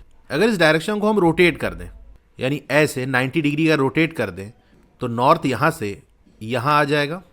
इधर ईस्ट था तो ईस्ट भी ऐसे मूव करके जहाँ साउथ है वहाँ आ जाएगा, फिर साउथ मूव करके वेस्ट की तरफ आ जाएगा और वेस्ट यहाँ आ जाएगा। मतलब जस्ट डायरेक्शन को हमने रोटेट किया है। अब समर में क्या होता है, जो सन है ना वो बिल्कुल एग्जैक्ट ईस्ट से राइज नहीं करता, बल्कि ईस्ट से थोड़ा अगर हम नॉर्थ की तरफ बढ़ें, देखो ये राइट साइड नॉर्थ वाला डायरेक्शन है, तो थोड़ा सा नॉर्थ की तरफ से राइज करता है। मतलब जैसे मान लो यहाँ से कहीं से राइज कर गया, या फिर यहाँ से राइज हो सकता है, या फिर सन यहाँ से राइज कर सकता है, इधर से राइज कर सकता है। समर में ईस्ट से थोड़ा नॉर्थ की तरफ शिफ्ट होकर वहां से राइज करता है, लेकिन इसकी भी एक लिमिट है, जैसे मैक्सिमम लिमिट यहाँ तक है, बस इससे ज्यादा वो नॉर्थ में जाके राइज नहीं करेगा। तो मैं वही वाला सिर्फ ड्रॉ कर देता हूँ, यानी जो एक्सट्रीम पोजीशन है, मैक्सिमम वो ईस्ट से नॉर्थवर्ड जितना जा सकता है, वो जैसे मान लो ये वाली पोजीशन है कि भैया इतनी ही दूर वो नॉर्थ की तरफ जाके फिर राइज कर सकता है। तो ये तो होता है समर में, यानी समर की पोजीशन है ये सारी, ईस्ट से नॉर्थ की तरफ वाली जितनी भी पोजीशन है जहां से भी सनराइज करेगा वो समर वाला है। जो बिल्कुल एक्सट्रीम वाली पोजीशन है समर में वो हमको देखने को मिलती है 21 जून को, यानी 21 जून को ये सबसे ज्यादा नॉर्थ की तरफ से जाके राइज करेगा, ईस्ट से थोड़ा नॉर्थ की तरफ जाके राइज करेगा वहां से। इसी तरह से अगर हम विंटर की बात कर लें तो विंटर में भी एग्जैक्टली बिल्कुल ईस्ट से राइज नहीं करता, बल्कि ईस्ट से थोड़ा सा साउथ की तरफ यहां से राइज कर सकता है, यहां से कहीं से कर सकता है। इसकी भी जो मैक्सिमम पोजीशन है, यानी मैक्सिमम जितना वो साउथ की तरफ जा सकता है, वो जैसे ये वाली पोजीशन है। तो ईस्ट से जब थोड़ा सा साउथ की तरफ से जाके वो सन राइज करेगा तो ऐसा हमको देखने को मिलता है विंटर में। और जो मैक्सिमम वाली पोजीशन है, यानी जितना दूर वो साउथ में जा सकता है, वो मैक्सिमम पोजीशन हमको देखने को मिलती है 21 दिसंबर को। अब ये तो मैंने सनराइज का बता दिया कि समर के अंदर जो सन है वो ईस्ट से थोड़ा नॉर्थ की तरफ जाके वहां से राइज करता है। इसी तरह से समर में जो सन सेट करता है वो एग्जैक्ट वेस्ट में नहीं बल्कि वेस्ट से थोड़ा सा नॉर्थ की तरफ सेट करता है। विंटर की बात कर ले तो विंटर में भी ऐसा ही है, एग्जैक्ट वेस्ट में नहीं बल्कि वेस्ट से थोड़ा साउथ की तरफ अगर हम चले तो यहाँ कहीं जाके सेट करता है। तो यहाँ पर देख रहे हो जो सनराइज की या सनसेट की पोजीशन है वो शिफ्ट हो रही है थ्रू आउट द ईयर। अच्छा, 21 दिसंबर या 21 जून की हम बात कर लें तो इस दिन क्या होता है क्या आप जानते हो? तो इसको थोड़ा सा मैं आपको बताता हूँ। जैसे ये हमारा सन है, आप जानते हो जो अर्थ है वो सन के अराउंड ऐसे रिवॉल्व करती रहती है। तो अर्थ कभी इस वाली पोजीशन पे होगी, कभी यहाँ होगी, कभी इस पोजीशन पे होगी, कभी इस पोजीशन पे होगी। अब इस वाली पोजीशन पे क्या होता है ये मैंने आपको बताया था कि यहाँ पर होता है स्प्रिंग इक्विनॉक्स, मतलब इंडिया के हिसाब से मैं बात कर रहा हूँ, ठीक है, नॉर्दर्न हेमिस्फीयर के हिसाब से। तो नॉर्दर्न हेमिस्फीयर में इस पोजीशन पे जब अर्थ होती है तो स्प्रिंग इक्विनॉक्स होता है, जो कि करीब वही 20-21 मार्च, यहाँ 21 मार्च ले लेता हूँ मैं, मतलब डेट थोड़ा एक आध दो दिन आगे पीछे शिफ्ट हो जाती है, लेकिन चलो 21 मार्च हम ले लेते हैं। और इक्विनॉक्स का मैंने देखो आपको बताया था कि डे और नाइट जो है वो इक्वल होते हैं, तो उसको हम इक्विनॉक्स कहते हैं। ऐसा दो बार होता है, एक बार स्प्रिंग में होता है, दूसरा ऑटम में होता है। फिर अर्थ मूव करके जब यहाँ पहुंचती है तो यहाँ पर होता है समर सोल्स्टिस, और ये अराउंड पड़ता है 21 जून को। समर सोल्स्टिस में क्या होता है, जैसा कि आप ऑब्जर्व करते होंगे कि डे और नाइट की जो ड्यूरेशन है वो through out the year change होती रहती है। समर में आप ऑब्जर्व करते होंगे कि दिन काफी बड़ा होता है, यानी सनराइज जल्दी हो जाता है, सनसेट देर से होता है, दिन काफी बड़ा होता है, रात छोटी होती है। वहीं विंटर्स के अंदर रात काफी बड़ी होती है, बहुत देर से सनराइज करता है और जल्दी सनसेट हो जाता है, तो रात हमको बड़ी मिलती है, दिन छोटा सा ही होता है, इसीलिए स्कूल वगैरह के टाइमिंग भी चेंज हो जाते हैं। तो समर सोल्स्टिस के अंदर जो डे की ड्यूरेशन है वो सबसे ज्यादा होती है, मतलब through out the year day और नाइट का जो ड्यूरेशन है वो चेंज होता रहता है, लेकिन सबसे बड़ा जो दिन होता है वो 21 जून को होता है। इसी तरह से यहाँ इस वाली पोजीशन पे, अच्छा पहले इसकी बात कर लेते हैं, तो अर्थ घूम के जब यहाँ पहुंचेगी तो ये वाली पोजीशन ऑटम इक्विनॉक्स कहलाती है, और ये होता है अराउंड 21 सितंबर को। ये अप्रॉक्सीमेट डेट मैं लिख रहा हूँ, ठीक है। अब ये भी इक्विनॉक्स है, तो यहाँ डे और नाइट का जो ड्यूरेशन है वो इक्वल होगा। फिर अर्थ घूम के जब यहाँ पहुँचती है तो यहाँ पर एक और सोल्स्टिस हमको मिलता है जो कि है विंटर सोल्स्टिस, और ये पड़ता है अराउंड 21 दिसंबर को। इस दिन क्या होता है, रात सबसे बड़ी होती है और दिन सबसे छोटा होता है, तो डे और नाइट के ड्यूरेशन की जो एक्सट्रीम पोजीशन है वो सोल्स्टिस होता है। समर के अंदर दिन सबसे बड़ा होता है और विंटर सोल्स्टिस के अंदर रात सबसे बड़ी होती है। तो आप समझ गए ये 21 जून और 21 दिसंबर क्या है, ये सोल्स्टिस वाली पोजीशन है, और सोल्स्टिस वाली पोजीशन पे ही हमको एक्सट्रीम्स देखने को मिलते हैं। तो अर्थ जब सोल्स्टिस वाली पोजीशन पे होता है तब हमको ये दोनों एक्सट्रीम देखने को मिलते हैं, यानी जब विंटर सोल्स्टिस होता है जो कि 21 दिसंबर को होता है तो सन जो राइज करता है वो ईस्ट से सबसे ज़्यादा साउथ की तरफ से राइज करता है।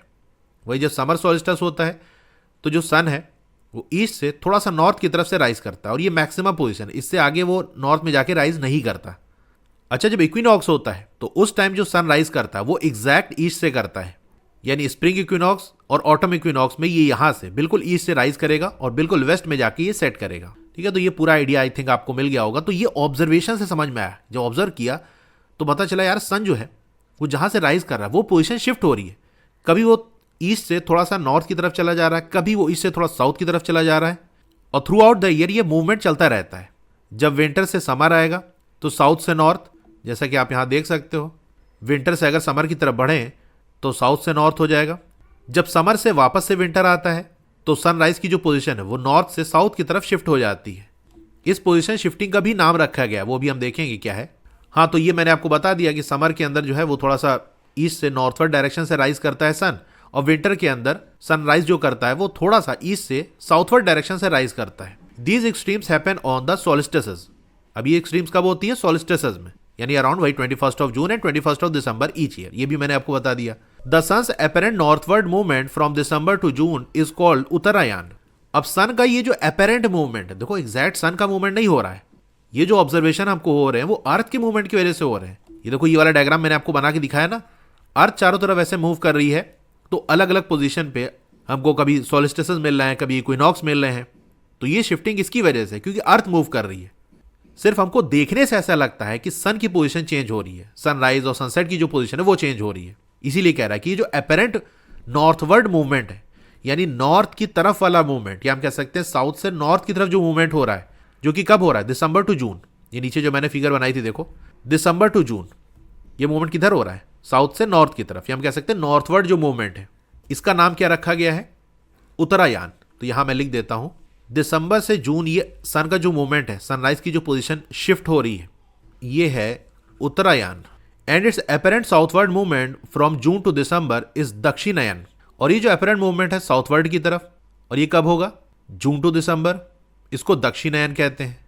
तो जून से दिसंबर ये मूवमेंट किधर है? देखो नॉर्थ से साउथ की तरफ, यानी साउथवर्ड मूवमेंट है। तो यहां भी मैं ड्रॉ कर देता हूं कि ये जो मूवमेंट है दक्षिणायन। अब देखो इसको बड़ी आसानी से याद कर सकते हो। हिंदी में हम नॉर्थ और साउथ को क्या कहते हैं? नॉर्थ को उत्तर कहते हैं, साउथ को दक्षिण कहते हैं, उत्तर दक्षिण, ये आपने पढ़ा ही होगा। तो जब मूवमेंट नॉर्थ की तरफ हो, यानी उत्तर की तरफ हो, तो उत्तरायण, और जब मूवमेंट दक्षिण की तरफ हो तो दक्षिणायन। सिंपल सी बात है। तो नोट्स वगैरह जब आप प्रिपेयर करना, तो ये वाले जो डायग्राम है इस तरह से आप बना सकते हो। इससे आपको रिवीजन में हेल्प मिलेगी, आपको समझ में आएगा कि हाँ कब क्या हो रहा है। This cycle repeats every year and is closely link to the changing season. अब ये साइकिल रिपीट करती रहती है हर साल, और ये लिंक है सीजन के चेंज की वजह से। क्योंकि हमने देखा था सीजन के चेंज क्यों होता है? क्योंकि अर्थ अपनी एक्सिस पे थोड़ा सा टिल्ट है और अर्थ सन के अराउंड रिवॉल्व कर रही, तो सीजन चेंज होता है। तो विंटर से समर, समर से विंटर, ये जो मूवमेंट है इसमें क्या हो रहा है? सीजन का ही तो चेंज हो रहा है। The Taittiriya Samhita record it in the verse 6.5.3। Thus the sun moves southward for 6 months and northwards for 6 months। जो सन है वो साउथवर्ड मूव करता है 6 मंथ के लिए, और नॉर्थवर्ड मूव करता है अगले 6 मंथ के लिए। यानी 21st ऑफ जून से लेके 21st ऑफ दिसंबर, ये पूरा 6 महीना बना। इसमें नॉर्थ से साउथ की तरफ हम कह सकते हैं साउथवर्ड ही तो मूवमेंट हुआ। वहीं 21st ऑफ दिसंबर से अगर जून की बात कर लें तो यहां पर नॉर्थवर्ड मूवमेंट होता है, और इसका भी ड्यूरेशन कितना है? 21st ऑफ दिसंबर से 21st ऑफ जून, ये 6 मंथ बना। तो यही लिखा हुआ है। अब यहां पर जो डायग्राम बना उसको भी एक बार देख लेते हैं। देखो यही दिखा रहा है, path of sun on December solstice. December solstice में क्या होगा? ये पाथ होगा, सन ऐसे यहां से राइज किया ईस्ट से साउथ की तरफ से, और ऐसे जाकर और ये ऐसे सेट कर गया। Sun rises exactly in the east and sets exactly in the west on equinoxes. Exact east में राइज करना और एग्जैक्ट वेस्ट में सेट करना, ये कब होता है? इक्विनॉक्सेस पे। तो ये देखो एग्जैक्ट ईस्ट से राइज किया और ऐसे जाकर एग्जैक्ट वेस्ट में ही सेट कर गया, तो इक्विनॉक्स पे होता है, जो कि मार्च और सितंबर में ही होता है। यानी मार्च और सितंबर में हमको ये ऑब्जर्व होता है। Path of sun on June solstice. तो जून सोलिस्टिस में क्या होता है? सन यहां से थोड़ा नॉर्थ की तरफ से राइज किया, मतलब एक्सट्रीम पोजीशन है ये, इससे ज्यादा नॉर्थ से राइज नहीं करेगा, और आकर ये वेस्ट से थोड़ा नॉर्थ की तरफ सेट कर गया। तो इस साउथ से नॉर्थवर्ड जो मूवमेंट है इसको हम क्या कहते हैं? उत्तरायण, फ्रॉम दिसंबर टू जून। क्योंकि उत्तर की तरफ जा रहा है ना, नॉर्थ की तरफ मूवमेंट हो रहा है, शिफ्टिंग हो रही है। इसी को उल्टा Dakshinayan. In the past the equinoxes and solstices were also tracked by identifying the stars that rose at sunset. अब देखो एक तरीका तो हमने देख लिया कि कैसे हम पहचानेंगे कि सोलिस्टिसेस कब होंगे, इक्विनॉक्सेस कब होंगे, वही जो सन का साउथ और नॉर्थ की तरफ मूवमेंट है उससे। अब पास्ट में एक और तरीके से हम इक्विनॉक्सेस और सोलिस्टिसेस को ट्रैक करते थे। कैसे ट्रैक करते थे? वो स्टार जो सनसेट पे राइज करता है, सूरज डूबा और कुछ तारे हमको दिखने लगे, तो उन स्टार्स को ट्रैक करके भी हम इक्विनॉक्सेस और सोलिस्टिसेस को ट्रैक कर सकते हैं। Ancient Indian text like the Surya Siddhanta noted that the patterns of stars Capricorn, जिसको मकर कहा जाता है इंडिया के अंदर, would be in the background of the sun around the winter solstice during those ancient times. अब एंशिएंट इंडियन टेक्स्ट जैसे कि सूर्य सिद्धांता हो गया, एस्ट्रोनॉमी के अंदर ही बड़ी इंपॉर्टेंट बुक मानी जाती है सूर्य सिद्धांता। इसके अंदर मतलब बड़ी कमाल की इंफॉर्मेशन दी है। तो सूर्य सिद्धांता के अंदर स्टार्स के जो पैटर्न्स हैं उसको डिस्क्राइब किया गया है। जैसे उसके अंदर ये लिखा हुआ है कि जो कैप्रिकॉर्न है, बेसिकली कैप्रिकॉर्न एक तरह का कॉन्स्टिलेशन है।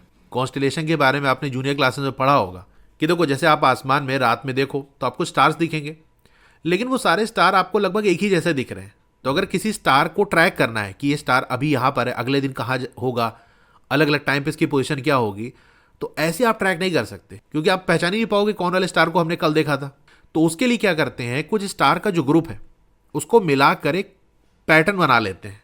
जैसे मान लो ऐसे एक स्टार है, इधर एक स्टार है, ये ऐसे स्टार है, ऐसे कुछ है। तो इमेजिनेशन से ऐसे सोच दिया कि अगर इसको हम ऐसे कनेक्ट कर दें, इसको ऐसे कनेक्ट कर दें, इसको ऐसे मिला दें, इसको मिला दें ऐसे और ऐसे ज्वाइन कर दें, तो ये एक ऐसे डिज़ाइन हमको दिख रहा है। तो अब जो स्टार का एक ग्रुप है जो देखने से कोई डिज़ाइन बना रहा है, अब ये डिज़ाइन किसी एनिमल की हो सकती है, किसी ऑब्जेक्ट की हो सकती है, इसी को हम कॉन्स्टिलेशन कहते हैं। तो वो जो ग्रुप ऑफ स्टार है जिसको हम कनेक्ट करके कोई डिज़ाइन या पैटर्न बना रहे हैं, अब उसको ऑब्जर्व करना आसान है क्योंकि अगर वो मूव करेगा तो वो पूरा ग्रुप आपको मूव करते हुए दिखेगा और उसकी लोकेशन आप ट्रैक कर सकते हो कि यार ये वाला डिज़ाइन अभी यहाँ पर है, अभी इधर की तरफ बनना है, यानी मूवमेंट हो गया नीचे की तरफ। तो ऐसे ऑब्जर्व करते हैं। तो ऐसा ही एक कॉन्स्टिलेशन है जिसको हम कैप्रिकॉर्न कहते हैं, यानी स्टार्स का एक ग्रुप जिनको कनेक्ट करके एक डिज़ाइन बनाया गया है। चलिए मैं आपको थोड़ा दिखाता हूँ इसकी इमेज। ये देखो ऐसे बहुत ढेर सारे स्टार हैं, लेकिन कुछ स्टार को ऐसे कनेक्ट कर दिया गया तो ये इस तरह का कुछ डिज़ाइन बन रहा है। इसी डिज़ाइन को कैप्रिकॉर्न कहते हैं या कैप्रिकॉर्नर भी कहा जाता है। अब इस तरह का जो डिज़ाइन बन रहा है, जो इमेजिनेशन में ऐसी कोई लाइन दिखती नहीं है, बल्कि इमेजिनेशन में हमने इन स्टार को कनेक्ट करके एक डिज़ाइन बना लिया, तो इसका मूवमेंट हम ट्रैक कर सकते हैं कि यार ये कैप्रिकॉर्नर है, अभी यहाँ दिख रहा है, कभी हो सकता है इधर की तरफ दिखे, कभी ऐसा हो सकता है दिखे ही ना। तो सूर्य सिद्धांत के अंदर ये मेंशन है कि विंटर सॉलिस्टिस में जो कैप्रिकॉर्न है वो सन के बैकग्राउंड में दिख रहा था। एंशिएंट टाइम में ये ऑब्जर्व किया गया। अब बैकग्राउंड में दिख रहा है, इसका मतलब क्या है? अच्छा, रात में अगर आसमान में आप देखो तो स्टार्स वगैरह आपको दिखेंगे, और भी चीज़ें दिखेंगी, लेकिन अभी स्टार पे फोकस करते हैं, आपको स्टार्स दिखेंगे। लेकिन जो अर्थ है हमारी वो तो गोल गोल घूम रही है सन के चारों तरफ। तो स्काई में जो हमको स्टार्स वगैरह दिख रहे हैं उसकी पोजीशन चेंज होते हुए हमको ऑब्जर्व होगी। भाई आप गाड़ी से कहीं जा रहे हो या साइकिल से कहीं जा रहे हो, अगर गोल गोल आप घूमोगे तो आपका आसपास का जो व्यू है वो चेंज होते हुए आपको ऑब्जर्व होगा। फॉर एग्जाम्पल, जैसे मान लो यहाँ पर कोई एक ट्राइंगल रखा हुआ है, इधर एक सर्किल है और इधर एक स्क्वायर है और इधर एक रेक्टेंगल है।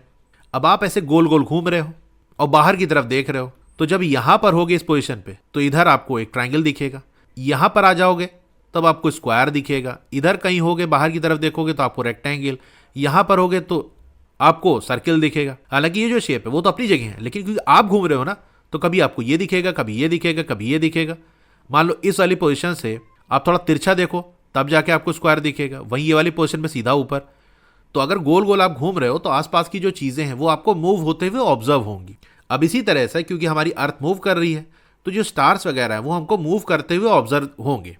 तो विंटर सॉलिस्टिस में जो कैप्रिकॉर्न वाला कॉन्स्टिलेशन है वो आपको सन के बैकग्राउंड में दिखेगा। इसको मैं थोड़ा सा आपको दिखाता हूँ फिगर से। ये इस इमेज को आप देखो, यहाँ बीच में सन है और जो अर्थ है वो सन के अराउंड ऐसे ऐसे गोल गोल घूम रही है। तो कभी अर्थ यहाँ पर है, यानी मार्च में यहाँ पर होगी, फिर जून में यहाँ पर आ गई, फिर सितंबर में अर्थ यहाँ पहुँच गई, दिसंबर में अर्थ यहाँ पर है। तो अगर हम अर्थ से सन की तरफ देखें तो सन के बैकग्राउंड में स्काई में कुछ चीज़ें हमको ऑब्जर्व होंगी। अब जैसे स्टार है वो दिन में भी निकले होते हैं, लेकिन सूरज की रोशनी की वजह से आपको ऑब्जर्व नहीं होते, लेकिन जब सनसेट हो जाएगा, सूरज डूब जाएगा, तो सन के बैकग्राउंड में कुछ चीज़ें हमको दिखेंगी।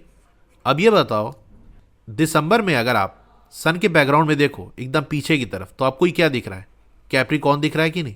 तो कैप्रिकॉर्न वाला जो कॉन्स्टिलेशन है वो आपको सन के बैकग्राउंड में दिखेगा, पीछे की तरफ दिखेगा दिसंबर सोल्स्टिस में। यही बात कह रहा है, क्योंकि स्काई के अंदर स्टार्स हैं और कई सारे कॉन्स्टिलेशंस हैं। स्टार का ग्रुप मिला के वो कॉन्स्टिलेशन बनता है जो एक डिज़ाइन टाइप का बना रहा होता है। तो ऐसा ही एक कॉन्स्टिलेशन कैप्रिकॉर्न है जो कि कहाँ दिखेगा? जब दिसंबर में हम देखेंगे तो सन के बैकग्राउंड में दिखेगा। तो अब जब भी हमको सन के बैकग्राउंड में कैप्रिकॉर्न दिखेगा, अब देखो अगर हम यहाँ पर देखें तो सन के बैकग्राउंड में यहाँ पर कैप्रिकॉर्न नहीं दिख रहा है। जब अर्थ घूम के यहाँ पहुँच जाएगी तो इस पोजीशन में सन के बैकग्राउंड में देखेंगे तो एरीज हमको दिखेगा, कैप्रिकॉर्न तो दिख नहीं रहा। तो कहीं भी हम चले जाएं हमको सन के बैकग्राउंड में कैप्रिकॉर्न नहीं दिखेगा। सिर्फ कहाँ दिखेगा? जब अर्थ यहाँ पर होगी, इस पोजीशन पे होगी। अब अर्थ से हम देख रहे हैं कि भैया जहाँ सनसेट हुआ, सूरज जहाँ डूबा, उसी जगह पर ऊपर कैप्रिकॉर्न हमको दिख रहा है। तो हम समझ जाएंगे कि सन के बैकग्राउंड में कैप्रिकॉर्न है। और अभी जिस टाइम हम देख रहे हैं वो विंटर सॉलिस्टिस का टाइम है, क्योंकि विंटर सॉलिस्टिस में ही सन के बैकग्राउंड में कैप्रिकॉर्न दिखता है। तो कैप्रिकॉर्न को हमने ऑब्जर्व करके ये पता लगा लिया कि अभी कौन सा टाइम चल रहा है, विंटर सॉलिस्टिस चल रहा है। तो ऐसे ट्रैक किया जाता था। तो सूर्य सिद्धांत के अंदर जो लिखा हुआ उसका ट्रांसलेशन आपको यहाँ दिया है। From the moment of the sun's entrance into the constellation of Capricorn 6 months make up its northward progress, that is Uttarayana. So likewise from the moment of entrance into the constellation of Cancer 6 months are its southward progress, that is Dakshinayana. तो winter solstice में जो कि दिसंबर 21 को पड़ता है, sun के background में आपको कैप्रिकॉर्न दिख गया. अब दिसंबर से मार्च आएगा, मार्च से जून आएगा, तो इस पूरे टाइम में 6 मंथ का टाइम लगेगा. और अभी मैंने आपको पढ़ाया कि दिसंबर टू जून का जो मूवमेंट है उसमें सनराइज की जो पोजीशन है वो कहाँ से कहाँ शिफ्ट होती है. अपनी बुक में देखो वापस जाके. दिसंबर टू जून उत्तरायण होता है जो कि नॉर्थवर्ड मूवमेंट है. अब देखो यहाँ पर अर्थ यहाँ से मूव करके जब यहाँ पहुँचेगी तो ये मंथ होगा जून वाला. तो 21 जून को आपको सन के बैकग्राउंड में दिखेगा कैंसर. ये थोड़ा सा इमेज इधर उधर बनी है. बेसिकली 21 जून को सन के बैकग्राउंड आपको कैंसर दिखेगा, कैंसर वाला कॉन्स्टिलेशन. तो जब कैंसर वाला कॉन्स्टिलेशन दिखेगा फिर यहां से लेके अगले 6 महीने तक यानी दिसंबर आने तक क्या होगा, कैसा मूवमेंट है. देखो ये जून है और इधर आ गया दिसंबर, तो हम कह सकते हैं जून टू दिसंबर. ये जब महीना चलेगा तब जो अर्थ है वो ऐसे यहां से यहां मूव कर रही है. तो जून में कैंसर का कॉन्स्टिलेशन हमको दिखा सन के बैकग्राउंड में. अब ये वापस दिसंबर तक आने में जो टाइम लगेगा उसमें सनराइज की जो पोजीशन है वो हमको साउथवर्ड मूव करते हुए दिखेगी. कि सनराइज की जो पोजीशन है वो साउथ की तरफ मूव कर रही है. और साउथवर्ड मूवमेंट को हम क्या कहते हैं, दक्षिणायन. तो यहां पर जो लिखा वो समझ गया होगा. The moment of sun's entrance into the constellation of Capricorn. जब सन का एंट्रेंस होता है कॉन्स्टिलेशन ऑफ कैप्रिकॉर्न में, यानी सन के बैकग्राउंड में जब कैप्रिकॉर्न आता है तो वो कब होता है, दिसंबर में होता है. फिर दिसंबर से 6 महीने तक जो सन का मूवमेंट है वो नॉर्थवर्ड डायरेक्शन में होता है. इसी को उत्तरायण कहते हैं. इसी तरीके से जो मूवमेंट होता है entrance into the constellation of Cancer, June में जब सन के बैकग्राउंड हमको कैंसर दिखता है तो वहां से अगले 6 महीने तक जो सन राइज की पोजीशन है वो साउथवर्ड प्रोग्रेस करती है, साउथ की तरफ वो मूव करता है, जिसको हम दक्षिणायन कहते हैं.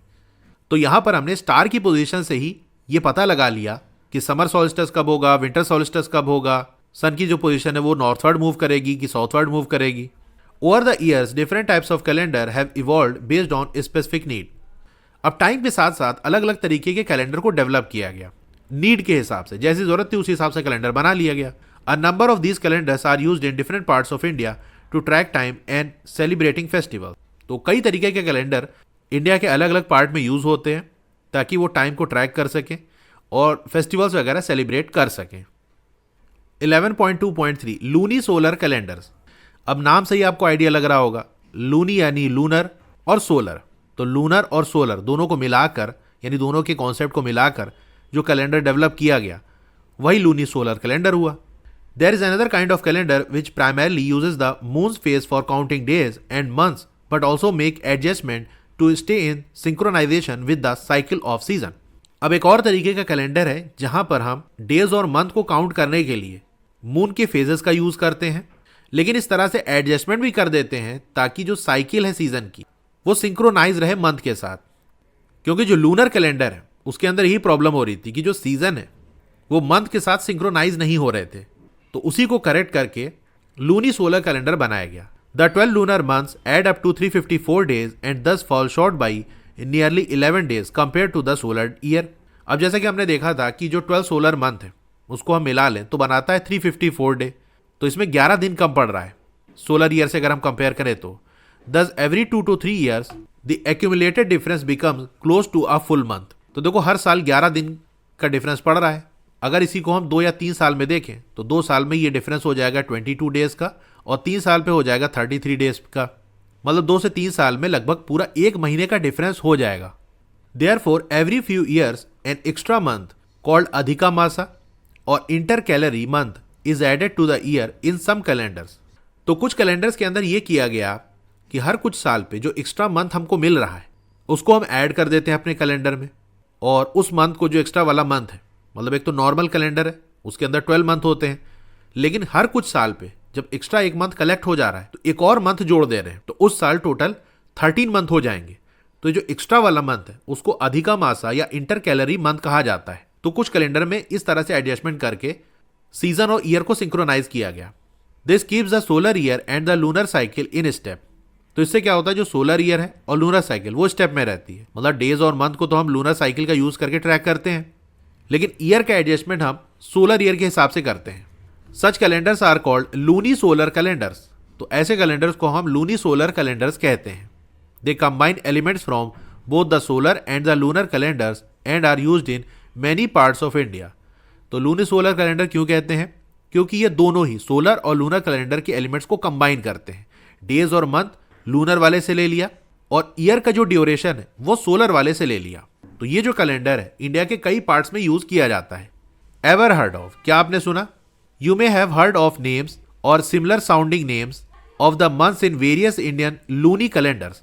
तो आपने ये नाम सुना होगा या इससे मिलते जुलते नाम आपने सुने होंगे। इंडियन लूनी कैलेंडर के कुछ मंथ्स के नाम आपको यहाँ दिए हैं। तो नाम कुछ इस तरह से हैं, जैसे चैत्र हो गया, वैशाख, ज्येष्ठ, आषाढ़, श्रवण, भाद्रपद, अश्विन, कार्तिक, मार्गशीर्ष या इसी को अग्रहायन भी कहा जाता है, पौष, माघ एंड फागुन। अब ये थोड़ा इंग्लिश में लिखा है ना, इसीलिए आगे लास्ट में ए लगा रहा है, माघा, फागुना, पौषा, लेकिन जो हिंदी वाला प्रोनाउंसिएशन है वो मैंने आपको बताया।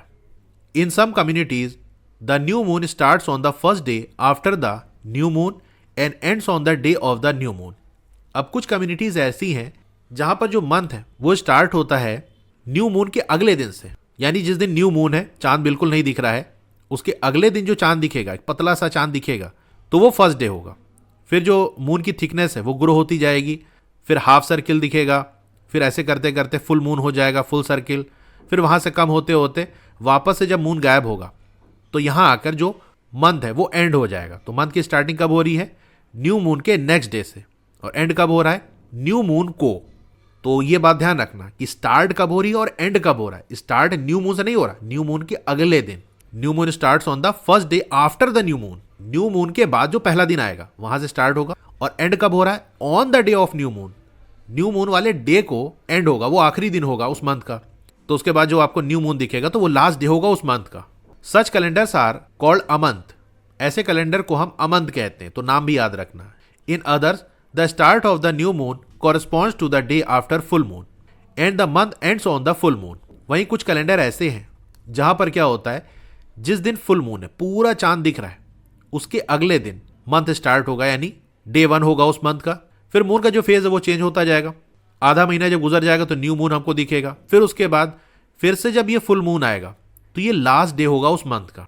तो यहां भी याद रखना कि जो पहला दिन होगा वो न्यू मून के नेक्स्ट वाला डे होगा, और उस मंथ का जो एंड होगा वो एग्जैक्टली न्यू मून को होगा। सच कैलेंडर्स आर कॉल्ड पूर्णिमांत। तो ऐसे कैलेंडर को हम पूर्णिमांत कहते हैं। इसको भी आसानी से याद कर सकते हो। पूर्णिमा कब होती है? जब फुल मून होता है ना, पूरा चांद होता है ना, तो फुल मून के नेक्स्ट डे से जब मंथ स्टार्ट कर रहे हैं हम और अगले फुल मून को एंड कर रहे हैं, तो ऐसा जो मंथ होता है जिस कैलेंडर के अंदर, उन कैलेंडर को हम पूर्णिमांत कहते हैं। 11.2.4 the Indian national calendar. A national calendar by the government of India is used along with Gregorian calendar for multiple official purposes। Gregorian calendar के साथ साथ गवर्नमेंट ऑफ इंडिया एक नेशनल कैलेंडर को भी यूज करती कई सारे ऑफिशियल पर्पसेज के लिए। तो इस तरह से कुछ इंडियन नेशनल कैलेंडर देखने को मिलता है, जैसे इसमें चैत्र का मंथ आपको दिख रहा होगा, वैशाख हो गया, ज्येष्ठ हो गया, तो ऐसे इसमें मंथ्स होते हैं। तो ये क्या है? Indian national calendar. It is a solar calendar. तो ये एक सोलर कैलेंडर है consisting of 365 days in a year. The year begins on 22 मार्च। यहाँ पर जो ईयर स्टार्ट होता है वो 22 मार्च को होता है। मतलब ग्रिगोरियन कैलेंडर में जब 22 मार्च होता है तब अपना जो इंडियन नेशनल कैलेंडर है उसका पहला दिन होता है, नया साल होता है। जैसे अपने यहाँ 1 जनवरी ये न्यू ईयर होता है ना, यहाँ से नया साल स्टार्ट होता है। तो इंडियन नेशनल कैलेंडर के अंदर जो 1 चैत्र है ये नए साल का पहला दिन होता है। और ये कब पड़ता है? ग्रिगोरियन कैलेंडर के अंदर जब 22 मार्च होता है तो उस दिन 1 चैत्र होता है, which is the day after the spring equinox. अब 21 मार्च को तो स्प्रिंग इक्विनॉक्स होता है, उसके अगले दिन से जो ईयर है वो स्टार्ट होता है। Unlike the Gregorian calendar, months in the Indian national calendar have either 30 और 31 डेज। अब ग्रिगोरियन कैलेंडर के अंदर फरवरी 28 या 29 डेज की होती है, लेकिन इंडियन नेशनल कैलेंडर के अंदर ऐसा नहीं है। मंथ या तो 30 डे का होगा या 31 डेज का होगा। The names of these months were taken from the traditional Indian calendars.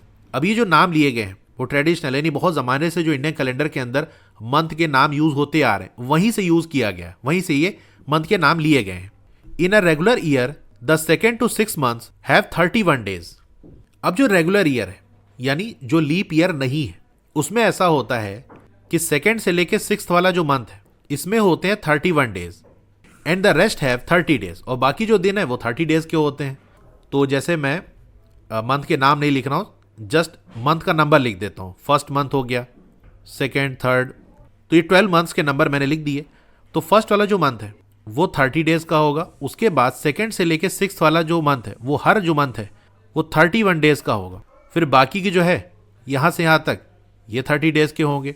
तो 30 डेज वाले कितने मंथ हो गए? 7 मंथ हो गए। तो 30 मल्टीप्लाई बाय 7 आ गया 210। फिर 31 डेज वाले कितने मंथ है? 5 मंथ है। 31 मल्टीप्लाई बाय 5 155 हो गया। दोनों को ऐड कर दो तो आ जाएगा 365। तो ऐसे होता है।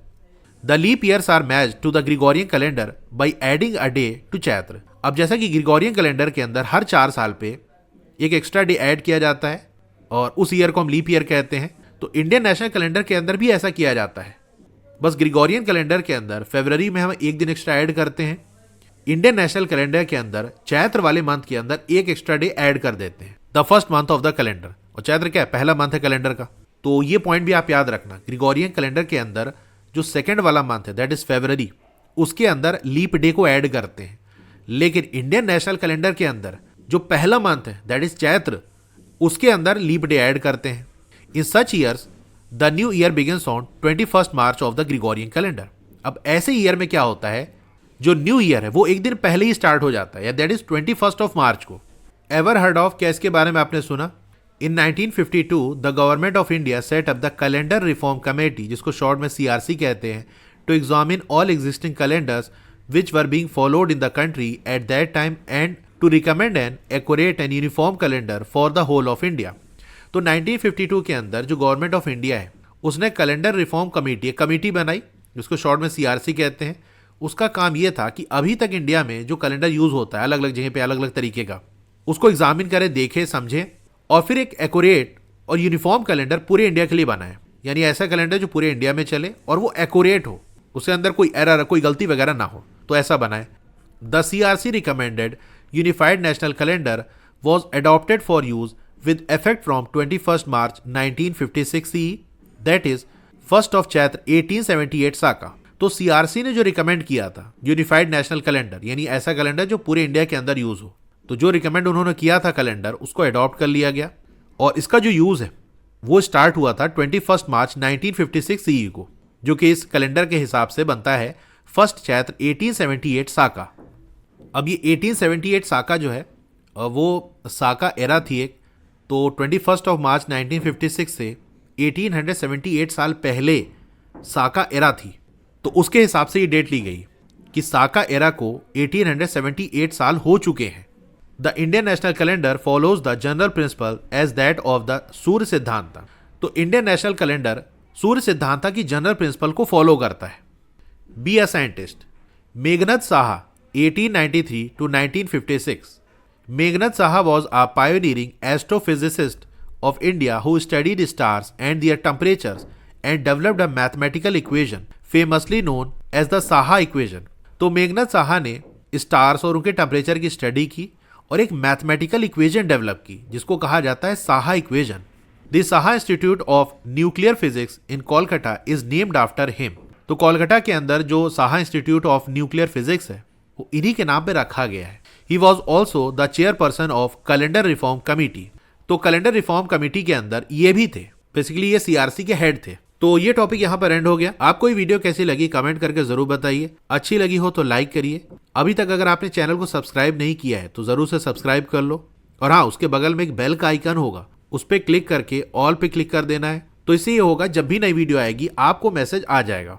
मिलते हैं फिर अगली वीडियो में। Thank you.